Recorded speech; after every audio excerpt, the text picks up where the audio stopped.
I just kind of just want to highlight what this book is, or what critical race theory is based on this. Now, having said all that, I will say that this is just one piece of literature on it, right?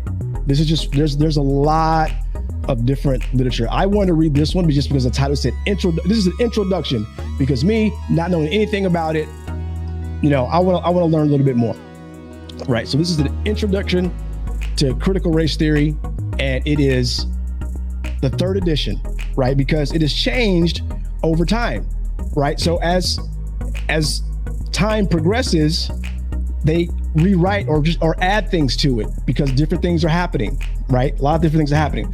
But here's the last thing I'm gonna say. I'm just gonna share with that's in this book.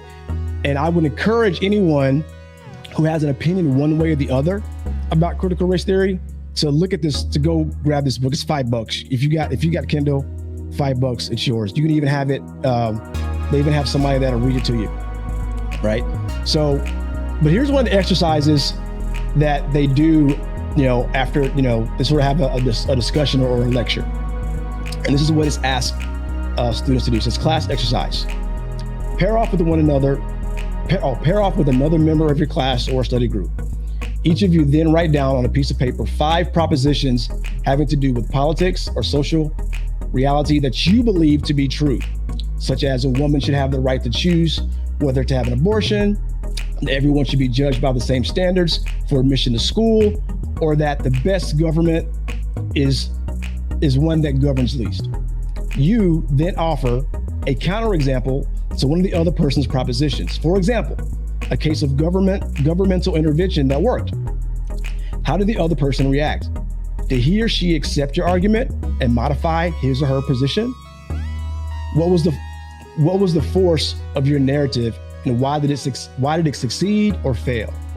Then reverse places and consider your partner's case against one of your beliefs. That is fundamental to higher learning. That is forcing people to have a conversation about what they support and why they support it,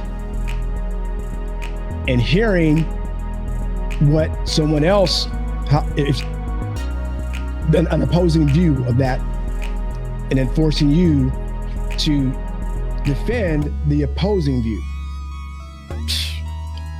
That's fundamental, right? So again, I don't know how that is teaching our kids that white people are oppressive. So I'll read one more exercise that they do, and then I'll be done with that book. Because again, I want you guys to just go out and read it if you give a shit. If you don't, then whatever. Professor or Classroom Exercise 3. This is called. The question is asked: who calls the shots? Professor Hamar Aziz is a physicist of Egyptian descent who teaches at a major research university. Aziz recently attempted to fly to an international conference in Geneva, but was turned aside at a local airport by TSA officials who told him that his name was on the no-fly list. Aziz, who missed an opportunity to present his latest paper, is furious and wants you to help redress the harm he has suffered and make sure that does not happen again to him. In short, he wants the government to take his name off the list so he can fly once again. Your research shows that the no-fly list is full of errors and results in grounding of many innocent passengers, some of whom, like Aziz, merely happen to have the same name as someone who has attracted the attention of the authorities. Aziz is the perfect candidate to challenge this list, since he has a sparkling record, is a former Marine officer and Boy Scout troop leader, and was an alternate to the U.S. Olympic team in the long jump. Aziz, however, is mainly interested in getting himself off the list, and then ask, should you take this case? So this is what they're teaching in law school.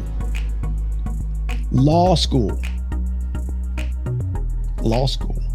not K through 12. And I didn't find anything in this book. I read the whole thing. I didn't find anything in it that would suggest that white people are inherently racist, or that would make them feel bad about being oppressors in American society. I just didn't see that. So again, I would encourage you to take a look at that book if you have an opinion about it. And one of the things I just to make sure I wanted to do was sort of educate myself before I start talking about stuff, because I feel like a lot of people are just, they're just taking sides, right? They don't even know what the hell they're talking about.